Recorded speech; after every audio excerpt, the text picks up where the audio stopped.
உள்ள வந்து சுத்தமாகுங்கிறது அங்கே சிம்பிளி காமிச்சிட்டாங்க. ஆமாம், இது கணேஷ் பாக்குன்னு சொல்லிட்டு இது உபவாசம் இருக்கிறது, பத்தியம் இருக்குது, இதெல்லாம் வெங்கடேசன் வந்து எழுதியிருப்பார். இது பெங்களூர் இருக்கிற கணேஷ் பாக்குன்னு சொல்லிட்டு இங்கே ஜெயின் சகஜ முனின்னு ஒருத்தர் வந்து வெங்கடேசன் வந்து பார்த்துருக்காரு. அதுக்கான இது தியான மண்டபம் தான். இது எவ்வளோ பெரிய மண்டபம் இருக்குது பாருங்கள், தியான மண்டபம் பாருங்கள். இது கணேஷ் பாக்கு சகஜ முனி இருந்த இடம் தான். இங்கே அந்த கணேஷ் பாக் சகஜ முனி இடத்துக்கு நான் வந்திருக்கேன். எவ்வளோ பெரிய இடம் பாருங்கள்.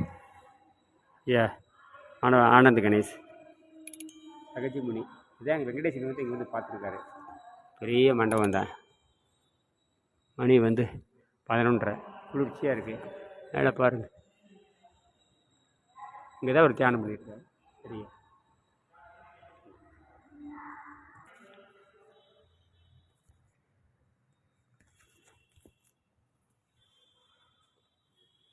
எவ்வளோ ஒரு மண்டபம் பாருங்கள், எவ்வளோ ஒரு மண்டபம் இங்கே.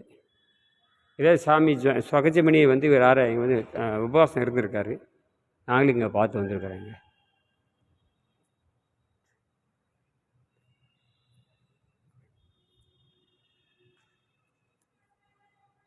கணேஷ் பாக் சிவாஜி நகர். இதை கணேஷ் பாக் சிவாஜி நகர். இங்கே தான் வந்து சகஜமணி வந்து 300 நாள் 320 நாள் வந்து உபவாசம் இருந்திருக்காரு.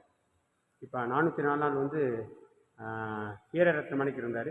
வேறு 300 நாள் இங்கே இருந்திருக்காங்க. வெளிநாட்டுக்காரர் வந்து ஆராய்ச்சி பண்ணும்பொழுது உடலில் ஒன்றுமே இல்லை அப்படின்னு சொல்லியிருக்காங்க. அவ்வளோதான், வெந்நீர் மட்டும் இருந்திருக்காரு 300 நாள். சரியா, நாம முயற்சி பண்ணலாம்.